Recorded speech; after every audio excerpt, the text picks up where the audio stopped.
Hello friends, आज मैं आपको आयुर्वेदिक के पेशे जिन लोगों को ब्लडी कफ की प्रॉब्लम होती है, यानी कफ के साथ ब्लड आता है, तो क्या होता है, खांसते खांसते जो बलगम निकलता है तो उसमें क्या होता है, कुछ लोगों के हलक से उसमें बलगम के साथ ब्लड आ जाता है।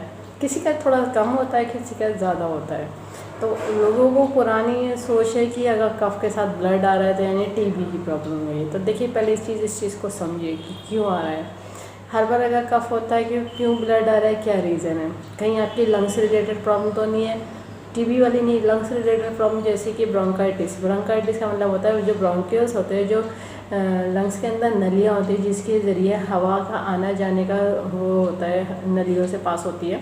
अगर उनकी लाइनिंग में सूजन आ गई है तो सूजन आने की वजह से वो नाजुक हो जाते हैं, खांसेंगे तो झटका लगेगा तो कफ के साथ ब्लड आ जाता है। ठीक है, ये रीज़न होता है। अस्थमा अगर है तो तब भी ऐसा हो सकता है, क्योंकि अस्थमा में कुछ लोगों को इतनी ज़्यादा क्रिटिकल हो जाता है कि जिसकी वजह से कफ के साथ उन्हें ब्लड आने लगता है। ठीक है, या फिर कभी ऐसा होता है कि पुरानी चोट लग चुकी होती है सीने पे, तो सीने पे चोट लगने की वजह से कफ का लंग्स पे लग गई तो लंग्स तक पहुंच गई, तो लंग्स की लाइनिंग में अगर कोई इंजरी हो गई और उसमें अगर ब्लड क्लॉट हो गया तो वो कफ के ज़रिए निकल सकता है। या फिर आपकी आ सकता है कि बॉडी के अंदर इतनी गर्मी है, कफ इतना ज़्यादा बनता है, जो गर्मी ऑर्गनों की है, ऑर्गन अगर आपके डिस्टर्ब है तो उसकी वजह से अगर ऑर्गन की हीट बढ़ रही है, यानी ऑर्गन गर्म पड़े, तो कफ के साथ ब्लड आता ही आता है इस केस में भी। ठीक है, या फिर कुछ लोगों का ऐसा होता है कि जो कोई दवा खा रहे होते हैं, उस दवा की साइड इफ़ेक्ट होने की वजह से लंग्स में अगर कहीं ना कहीं उसमें सूजन आ गई, तो सूजन आने की वजह से कभी कभी खांसी इतनी ज़्यादा होने लगती है, तो खांसी होने के साथ साथ जो कफ आता है यानी बलगम आता है तो उसमें ब्लड आने लगता है।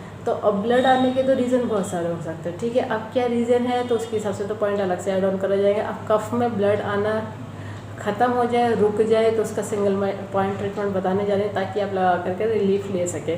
क्योंकि अगर कहीं ऐसा ना हो कि ज़्यादा ब्लड आने लगे, तो कहीं ऐसा ना हो कि आपके थ्रोट में तो कहीं इन्फेक्शन नहीं है, कहीं थ्रोट में तो स्वेलिंग नहीं आ रही, कहीं थायराइड ग्लैंड में तो कोई प्रॉब्लम नहीं है, ये क्योंकि कफ तो यहीं के ज़रिए से मुंह से निकल रहा है ना।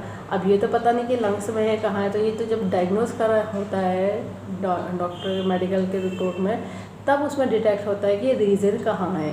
तो रीज़न को उसको थोड़ा सीरियस लीजिएगा, क्योंकि ऐसा होता है कफ के साथ ब्लड आना थोड़ा रिस्की हो जाता है। कहीं ऐसा तो नहीं है कि हार्ट में कोई प्रॉब्लम है, क्योंकि अगर हार्ट रिलेटेड प्रॉब्लम होगी तो हार्ट की वजह से लंग्स में भी असर आता है, लंग्स की वजह से फिर कफ अगर आपका बलगम वाला आ रहा है तो उसमें भी ब्लडी होने लगता है। ठीक है, ये रीज़न हो गया। तो अगर इस तरह का कुछ है तो मैं आपको पॉइंट बता रही हूँ, लगाने के लिए ज़रूरत होगी डॉक्टर टेप की, पेपर टेप की, किसी मेडिकल या सर्जिकल की शॉप से ले लीजिएगा। 1/2 इंची का टेप है, स्किन वाले टेप है, कोई ऐसा टेप नहीं यूज़ करेगा, ध्यान रखिएगा। जिन्होंने कोर्स करा उन्हें पता है आयुर्वेदिक के पेशे में यूज़ होती है बियॉन्ड मैग्नेट, जो एक तरह से वाइट होती है, एक तरह से येलो होती है, टोन सीरियल का काम करती है, प्लस माइनस एनर्जी होती है, नॉर्थ पोल साउथ पोल। ये बियॉन्ड मैग्नेट ह्यूमन बॉडी के पेशे पॉइंट को स्टिमुलेट करने के लिए, बैलेंस करने के लिए बनाई गई है। इसमें पावर उतनी दी गई है ह्यूमन बॉडी के पेशे पॉइंट को स्टिमुलेट कर सके, बैलेंस कर सके। जिनके पास मैग्नेट नहीं है उनके लिए सॉल्यूशन ये है, ये हर घर में मिल जाता है मेथी दाना। मेथी दाना फेनुग्रीक सीड्स कराते हैं, ये वही दाना है जो तड़के छौके में इस्तेमाल करते हैं, जिनका काम होता है प्रेशराइज करना। ये पॉइंट को प्रेशराइज करते हैं। इनको जब यूज़ करा जाता है तो ध्यान रखिए, अगर आप मेथी दाना यूज़ कर रहे हैं तो डेली नया सीड्स लगाना होता है। अगर मेथी दाना यूज़ कर रहे हैं, दिन में लगा रखा है तो गीला हो जाता है, उसको हटा दीजिए, फिर नया मेथी दाना लगा लीजिए। बियॉन्ड मैग्नेट को लाइफ टाइम रीयूजेबल होते हैं, गीले होने से कोई फ़र्क नहीं पड़ता। बस ये ध्यान रखना पड़ता है कि निकल के ना गिरे, यानी कि टेप की क्वालिटी का ग्लू अच्छा होना चाहिए। पेपर टेप जो होता है वो अच्छे ग्लू वाला होना चाहिए जो चिपका रहा है। ठीक है, इस बात का ध्यान रखिएगा। और जो मैं पॉइंट बताने जा रही हूँ टीसीएम को बताने जा रही हूँ, जिन्होंने टीसीएम पढ़ी वो लोग समझ जाएंगे, बाकी लोग लोकेशन देख करके पॉइंट लगा लीजिएगा। टीसीएम के पॉइंट पे या तो बियॉन्ड मैग्नेट लगेगी या फिर मेथी दाना लगेगा, दोनों में से एक ही चीज़ लगाइएगा। ठीक है, अब जो पॉइंट की लोकेशन है मैं उस पर मार्क करके दिखा रही हूँ, मगर आपको मार्क नहीं करना है, इस बात का ध्यान रखिएगा। पॉइंट जो आएगा वो मिडिल फिंगर में आएगा। मिडिल फिंगर में रिंग फिंगर की तरफ जो मेरिडियन चलती है वो किडनी की मेरिडियन चलती है, तो ये किडनी का सेकंड पॉइंट है, किडनी का K2।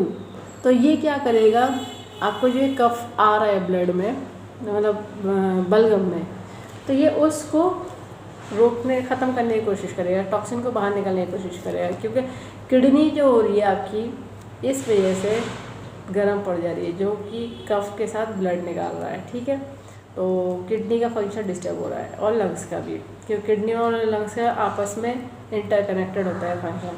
इस कंडीशन के अकॉर्डिंग इस पॉइंट को करा जाएगा सीडेड। सीडेड करने का तरीका ये रहेगा कि बियॉल मैग्नेट पेपर टेप में से दिखना चाहिए येलो, और जो स्किन पर टच होगा वो वाइट टच होगा। तो मैं एक पॉइंट आपको एक हाथ में तो आपको बियॉल मैग्नेट से दिखा दे रही हूँ। ये देखिए हमने कर दिया है सीडेड। सीडेड करने में ये येलो विजिबल हो रहा है, ठीक है। अब देखिए मैंने इस हाथ पे कलर नहीं लगाया, मार्क ही करा है। मैं इस हाथ पे आपको मेथी दाने से अप्लाई करके दिखा रही हूँ। तो ये देखिए ये मेथी दाना लगा दिया। जिनके पास बियॉल मैग्नेट हो बियॉल मैग्नेट लगा लीजिएगा, जिनके पास मेथी दाने हो मेथी दाना लगा लीजिएगा। 10 से 12 घंटे लगा कर रखे, डेली लगाइए जब तक कि आपकी कफ में जो ब्लड आ रहा है उसको ख़त्म ना कर दे, जब तक कि उसको ठीक ना कर दे, क्योर ना कर दे, जब तक तो आपको ये पॉइंट पर लगाना ही होगा। अब रीज़न अगर आपका पता हो गया तो उसके हिसाब से डायग्नोस करा कर पॉइंट पता कर लीजिए, क्योंकि पॉइंट ऐड ऑन होने ज़रूरी है, तभी ये इंटरनल रूट को ठीक करेगा कि कहीं ऐसे न हो कि आपकी थ्रोट में कोई इन्फेक्शन है तो उसको हीलिंग करने के पॉइंट अलग होंगे। अगर कफ रिलेटेड प्रॉब्लम ज़्यादा रहती है, कफ बनता ज़्यादा है, तो उसके पॉइंट अलग से ऐड ऑन करे जाएंगे, ठीक है। इस वीडियो को ज़्यादा से ज़्यादा शेयर करिए, सब्सक्राइब करिए, लाइक करिए, ताकि लोगों को पता चल जाए आयुर्वेदिक के वजह से सभी तरह की डिजीज़ को ट्रीट कर देते हैं, क्योर कर देते हैं, कंट्रोल कर देते हैं, रूट कॉज को ठीक कर देते हैं। फ्यूचर में तो प्रॉब्लम नहीं आती, बस लाइफ स्टाइल को ठीक रखना होता है। बेल आइकन प्रेस करना ना भूलिएगा, जब भी मैं नया वीडियो अपलोड करूँगी तो आपको लेटेस्ट नोटिफिकेशन मिल जाएगा। लाइक करना ना भूलिएगा। इस वीडियो को एंड तक देखने के लिए thank you very much. See you next time.